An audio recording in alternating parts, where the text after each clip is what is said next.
नमस्ते दोस्तों, मैं हूं गौरव और स्वागत है आपका ज्ञान इन 5 मिनट्स में। क्या कभी आपने सोचा है कि आपके शरीर के अंदर एक ऐसी अदृश्य घड़ी चल रही है जिसका रिमोट कंट्रोल आपके हाथ में नहीं, बल्कि हमारे पूर्वजों के उन प्राचीन और गुप्त ग्रंथों में था जिन्हें आज हम लगभग भूल चुके हैं? अगर मैं आपसे कहूं कि जिसे हम समय कहते हैं, वो सिर्फ एक भ्रम है, आपके भीतर एक ऐसा केंद्र है जहां कल, आज और आने वाला कल तीनों एक साथ मौजूद हैं। हमारे उपनिषदों में इसे त्रिकाल कहा गया है। हम मौत से इसलिए डरते हैं क्योंकि हमने कभी जीवन को उसकी गहराई में जाना ही नहीं। शास्त्रों में एक बहुत ही शक्तिशाली शब्द है, मृत्युंजय। इसका मतलब मौत को हराना नहीं, बल्कि मौत के डर को जीतना है। जरा सोचिए, आप यहां सिर्फ सुबह शाम की रोटी कमाने और बूढ़े होकर मर जाने के लिए नहीं आए हैं। कल्पना कीजिए एक ऐसी दुनिया की जहां अस्पतालों की जगह कायाकल्प कुटियों का साम्राज्य हो, जहां इंसान 80 साल की उम्र में लाचार नहीं होता, बल्कि एक नया, तेजस्वी और ऊर्जावान शरीर धारण करता है। आज ज्ञान इन 5 मिनट्स पर हम जिस रहस्य से पर्दा उठाने जा रहे हैं, वो किसी हॉलीवुड फिल्म की कहानी नहीं है। ये भारत का वो सुप्रीम बायोलॉजिकल साइंस है जिसे हमारे ऋषियों ने नाम दिया कायाकल्प। ये एक ऐसा विज्ञान है जो आपकी हड्डियों की मज्जा यानी बोन मैरो से लेकर आपके दिमाग के न्यूरॉन्स तक को रीप्रोग्राम करने की ताकत रखता है। कायाकल्प सिर्फ शरीर को बदलने की प्रक्रिया नहीं है, ये एक आध्यात्मिक क्रांति है। भारत की दुर्गम गुफाओं में आज भी ऐसे सिद्ध पुरुष मौजूद हैं जिनकी असली उम्र का अंदाजा लगाना विज्ञान के लिए भी नामुमकिन है। वे आज भी उस अमृत कलश की रक्षा कर रहे हैं जो कहीं बाहर नहीं, हमारे भीतर ही छिपा है।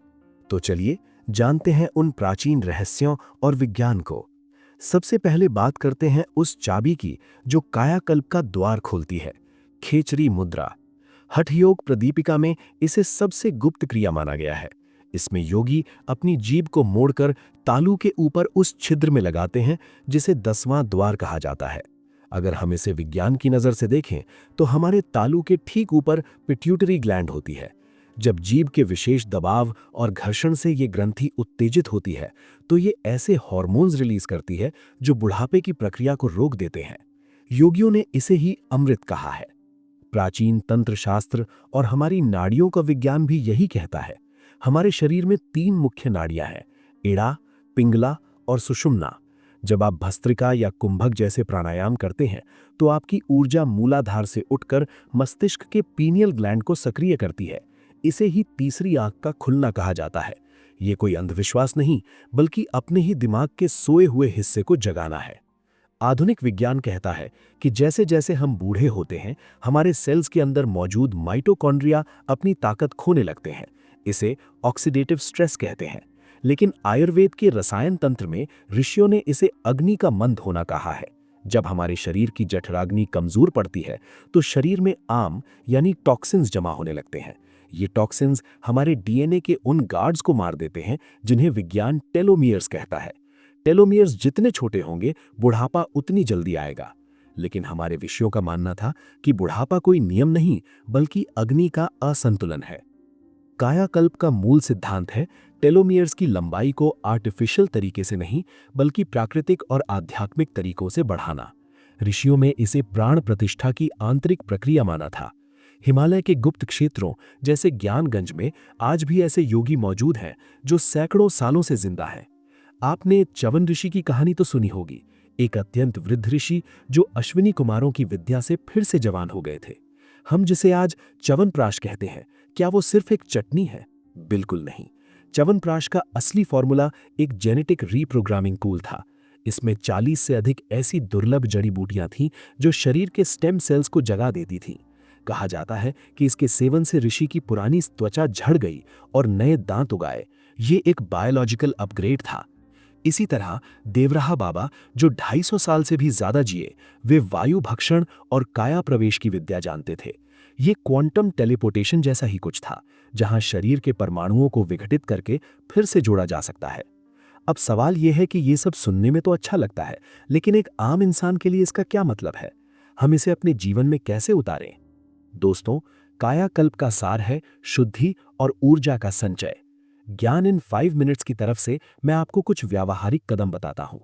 शुद्धि, जल नीति और कुंजल क्रिया द्वारा शरीर से टॉक्सिन्स को बाहर निकालें। सात्विक भोजन, जो भोजन पकने के 3 घंटे बाद खाया जाता है वो शरीर के लिए जहर समान है। ताज़ा और प्राणवान भोजन ही आपकी सेल्यूलर लाइफ को बढ़ाता है। धूप और मिट्टी, सूर्य की रोशनी सिर्फ विटामिन डी नहीं देती बल्कि कोडिंग इंफॉर्मेशन भी देती है। मिट्टी से जुड़ना यानी अर्थिंग आपके शरीर के फ्री रेडिकल्स को शांत करता है। शून्य ध्यान, दिन में 20 मिनट के लिए पूरी तरह विचार शून्य हो जाएं। जब विचार रुकते हैं तो शरीर की हीलिंग एनर्जी दोगुनी हो जाती है। अमृत कल्प, गिलोय, तुलसी और नीम का सही संतुलन आपके खून को अल्कलाइन बनाता है, जिससे बीमारी और बुढ़ापा दूर रहते हैं। लेकिन सावधान, कायाकल्प की आधी अधूरी जानकारी खतरनाक हो सकती है। ये बिजली के उस नंगे तार की तरह है जिसमें हजारों वोल्ट का करंट है। या तो ये आपको प्रकाश देगा या जलाकर राख कर देगा। बिना गुरु और बिना मानसिक शुद्धि के इन गहरे प्रयोगों को करना सही नहीं है। अगर आप कभी ना मरे तो क्या जीवन का अर्थ वही रहेगा? मृत्यु ही वो चीज है जो समय को कीमती बनाती है। कायाकल्प का उद्देश्य सिर्फ झुर्रियां मिटाना नहीं था, बल्कि शरीर को इतना सक्षम बनाना था कि वो मोक्ष की प्रचंड ऊर्जा को झेल सके। तो दोस्तों, आज हमने विज्ञान और आध्यात्म के उस गलियारे की यात्रा की जहां मृत्यु भी अपना सिर झुकाती है। याद रखिए, आप सिर्फ हाड़ मांस का पुतला नहीं, आप सितारों की धूल यानी स्टार डस्ट से बने एक अनंत जीव हैं।